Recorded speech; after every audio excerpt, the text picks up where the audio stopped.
मुगलिया दौर में कोई एक वाकया साबित कर दे कि जिससे फिरकावारियत की बू आती हो, जिसमें भेदभाव हो, कभी नहीं मिलेगा, कहीं नहीं मिलेगा। उसके बिलमुकाबिल आज जो तुम्हारी हुकूमत है,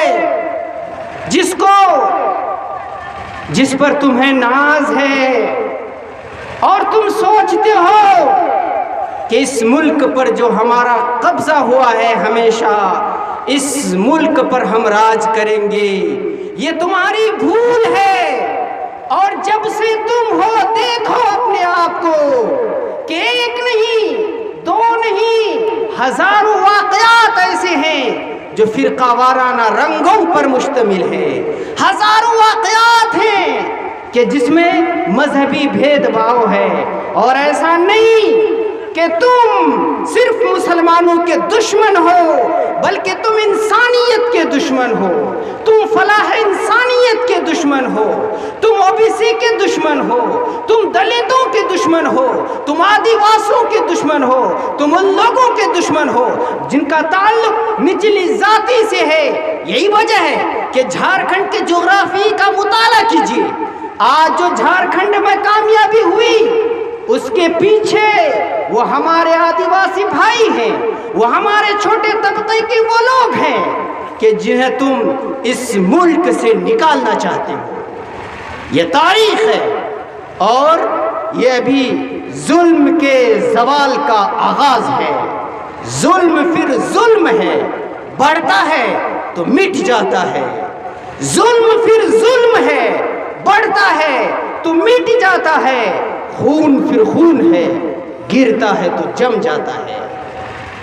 हजरत मौलाना जाफर थानेसरी रहमतुल्लाह अलैह, जिन्हें काले पानी में भेज दिया गया था और उन्होंने एक किताब भी लिखी, काले पानी। आप उस किताब को पढ़िए, हमें पढ़ना चाहिए, हमारे नौजवानों को पढ़ना चाहिए, इसलिए कि आपकी तारीख बदलने की कोशिशें हो रही है, आपकी तारीख को मिटाने की कोशिशें हो रही है। पढ़ना चाहिए, हिफाजत खुद करना पड़ेगा। फजूल समझकर जिसे बुझा दिया तूने, फजूल समझकर जिसे बुझा दिया तूने, वही चिराग जलाओ तो रोशनी होगी। जलाना पड़ेगा आपको, पढ़ना पड़ेगा आपको। हजरत मौलाना जाफर थानेसरी रहमतुल्लाह अलैह उन खुद लिखते हैं अपना वाकया कि उनको दिल्ली से लाहौर ले जाया जाता है। लाहौर ले जाने के बाद फिर ट्रेन के जरिए से मल्तान पहुंचाया जाता है। 1 महीने का सफ़र होता है और ट्रेन में जो केबिन बनाया जाता है, केबिन इस तरह से है कि आदमी सिर्फ खड़ा रह सकता है, बैठ नहीं सकता, उठ नहीं सकता। और उस केबिन में चारों तरफ कील को ठोक दिया जाता है, ऊपर भी, नीचे भी, दाएं भी, बाएं भी, चारों तरफ कील को ठोक दिया जाता है। बैठ न सके, ऊपर न उठ सके, दाएं न झुक सके, बाएं न झुक सके। वो खुद लिखते हैं कि जब गाड़ी चलती, ट्रेन चलती और कहीं रुकती तो रुकने की वजह से धक्का लगता और जिस्मों को छलनी कर जाता, खून निकलते। 1 महीने का सफर था। किस जुर्म में? जुर्म यह था कि 1857 की जंग आज़ादी में अंग्रेज़ों के मुकाबिल में ये दुर्वेश शिफत उलमाए किराम खड़े हुए थे। जुर्म यह था कि अंग्रेज़ों की जो गुलामी थी उसके बारे में आलम में बगावत बुलंद किया था। इसके नतीजे में उस केबिन में डाल दिया गया। वो खुद लिखते हैं 1 महीने का सफर और उस 1 महीने में वहीं पेशाब होता, वहीं पाखाना होता, वहीं क़ज़ाए हाजत, सब कुछ उसी में हो जाता। उसके बाद मल्तान पहुंचाया जाता है। मल्तान पहुंचाने के बाद सुबह जेलर की तरफ से परवाना मिलता है। परवाना क्या, तुम्हें फांसी दे दी जाएगी। परवाना मिल गया, फांसी दे दी जाएगी। चेहरे में खुशी है, उलमाए किराम के चेहरे में खुशी है, मुसलमानों के चेहरे में खुशी है। आज हमें फांसी दे दी जाएगी और हम शहीद हो जाएंगे, इस मुल्क के लिए शहीद हो जाएंगे। चुनांच क्या होता है, चेहरे में खुशी है। अंग्रेज को पता चलता है इनके चेहरे में खुशी है, फोन करता है कि अरे इनके चेहरे में तो खुशी है। ऊपर से ऑर्डर आ जाता है कि नहीं, अब तुम्हें फांसी नहीं दी जाएगी, अब तुम्हें फांसी नहीं दी जाएगी, बल्कि तुम ऐसी जगह भेज दिया जाएगा कि तुम तड़प तड़प कर रहोगे, तुम्हें मौत नहीं आएगी। तुम खुश हो रहे हो अपनी मौत से, तुम्हें मौत नहीं दी जाएगी। मेरे बुजुर्गों, उसके बाद जब ये नहीं माने, लिखा है कि उनके छोटे छोटे बच्चों को, उनकी बेटियों को लाया गया। लाने के बाद उनके गले में बंदूक है, इन्हें कत्ल कर दिया जाएगा। या तुम कह दो कि 1857 के जंग आज़ादी में हम नहीं थे, मगर कुर्बान जानिए, अपने बच्चे को गले से चिमटाया और कहा, ए मेरे बच्चे, झूठ नहीं बोल सकता, यहाँ नहीं तो हौदे कौसर में हम मुलाकात करेंगे। ये मुसलमान है जिसकी तारीख है कि उन्होंने इस मुल्क की रक्षा और इसके हिफाजत के लिए एक दिन नहीं 200 साल तक जंग लड़ी। सिर्फ 1857 की जंग आज़ादी में 2 लाख मुसलमान शहीद हुए, जिसमें 51,500 उलमाए किराम की तादाद थी। आज हमें डराया जाता है, हम डरने वाले नहीं हैं, हम डरने वाले नहीं हैं। हम पूरी मजबूती से रहेंगे, इसी मुल्क में रहेंगे, अपनी तहजीब और सकाफत के साथ रहेंगे, अपनी मस्जिदों के साथ रहेंगे, अपने मदरसों के साथ रहेंगे और सजदों के निशान से क़यामत तक इस सरजमीन को आबाद रखेंगे। डराने वाले चले गए, हम डरने वालों में से नहीं हैं। और हम यकीन दिलाते हैं इन जालिमों को कि रब्बे काबा की कसम, तुम्हारी गोलियां कम पड़ जाएंगी, हमारे सीने कम नहीं पड़ेंगे। आ जाइए मेरे बुजुर्गों, आप जानते होंगे कि आज सीए बिल के जरिए से, शहरियत तरमीम एक्ट के जरिए से क्या हो रहा है। अल्हम्दुलिल्लाह आज 90% मुसलमानों के अलावा दूसरे लोग आपके साथ खड़े हैं।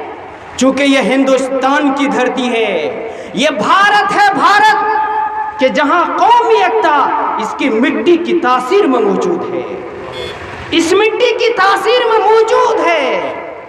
हमने अपना कायद मौलाना अबुल कलाम आज़ाद या कि किसी दूसरे आलिम दीन को नहीं माना था, हमने अपना कायद गांधी जी को माना था, गांधी जी को हमने अपना कायद माना था। ये मुसलमान हैं जो सब कुछ बर्दाश्त कर सकते हैं। और अभी ये खबर पड़ रहा था यूपी में धमकियां मिल रही कि पाकिस्तान चले जाओ। अरे पाकिस्तान हम उस वक्त नहीं गए तो आज कैसे जाएंगे? ये हमारी सरजमीन है, हम नहीं जा सकते। और हमारा ताल्लुक तो जमीयत उलमा हिंद से है कि जमीयत उलमा हिंद आखिरी वक्त तक पाकिस्तान हिंदो पाक की तकसीम की मुखालफत की थी। आखिरी वक्त तक उसने दस्तखत नहीं किया था कि यह तकसीम हो। मेरे बुजुर्गों, बातें बहुत कुछ कर सकते हैं, कह सकते हैं, ज़रूरत यह है कि आप पूरी मजबूती से कायम रहिए और अमन को बरकरार रखिए। हमारे दूसरे भाई हमारे साथ शरीक हैं, उनको अपने साथ शामिल रखिए। अगर वो बीमार होते हैं उनकी इयादत कीजिए, ये इस्लाम का फरीज़ा है। अल्लाह के रसूल प्यारे नबी जानते होंगे, अबू जहल 3000 बार उसके पास गए, अबू जहल के पास। अबू जहल एक दिन बीमार हो गया। मैं बात को ख़त्म कर दूँ चंद मिनट में। अबू जहल बीमार हो गया, और बीमार क्या हुआ था? बतकल्लुफ़ बीमार। चूँकि उसको पता था कि जब मैं बीमारी का नाटक करूँगा तो मोहम्मद मुझसे मिलने के लिए ज़रूर आएगा। अबू जहल बीमार बन गया, एक कुआं खोद दिया। अल्लाह के रसूल को पता चला कि अबू जहल बीमार हो गया। अल्लाह के रसूल दौड़े दौड़े आ रहे हैं अयादत के लिए। किसकी अयादत के लिए? किसकी अयादत के लिए? अबू जहल, जो उस वक्त सबसे बड़ा दुश्मन अल्लाह के रसूल का, आ रहे हैं। रास्ते में हज़रत जिब्रील आ गए और कह दिया, ए अल्लाह के रसूल वापस हो जाइए, इसलिए कि आगे कुआं है। प्यारे नबी वापस हो गए। इधर अबू जहल हड़बड़ा गया, दौड़ा गया, ए मोहम्मद कहाँ जा रहे, रुकिए। खुद वो कुएं में गिर गया। सारे लोग निकालने की कोशिश किया, लेकिन जितना निकालने की कोशिश हो रही वो धंसा जा रहा है। उसने कहा कि मुझे कोई नहीं निकाल सकता, मोहम्मद ही निकाल सकता है।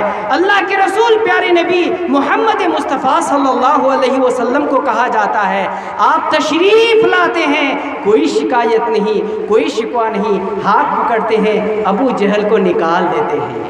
यह है इंसानियत और यह है इस्लाम। मदीना में जब आए हमारे मुसलमानों ने, जिसकी 2 बीवियाँ थी, एक बीवी को तलाक दे दिया। मक्का से जो लोग आए हैं वो उससे शादी कर लें। 2 घर था, एक घर दूसरे भाई को दे दिया। ये क्या है? ये इस्लाम है, ये हमें सिखाता है। मेरे बुज़ुर्गों, आज जो आप बैनर में प्रोग्राम देख रहे हैं, उन्वान जो देख रहे हैं, कौमी एकता, इसका मतलब यही है कि अमन व एकता को हमें बहाल व बरकरार रखना है। और तहफ़्फ़ुज़ शहरियत, आज जो बिल पास हुआ है CAA, हर हालत में हमारे उलमाए किराम, हमारे बुज़ुर्गान दीन, हमारे सियासी समाजी कायदीन इन हालात पर गहरी नज़र रखे हुए हैं। ऐसे मोड़ पर उनकी जैसी हिदायत हो, आप सब की ज़िम्मेदारी है कि आप सब घरों से निकलें, इसलिए कि जिसमें न हो इनक़िलाब मौत है वो ज़िंदगी, जिसमें न हो इनक़िलाब मौत है वो ज़िंदगी, राह उमम की हयात कश्मकशे इनक़िलाब।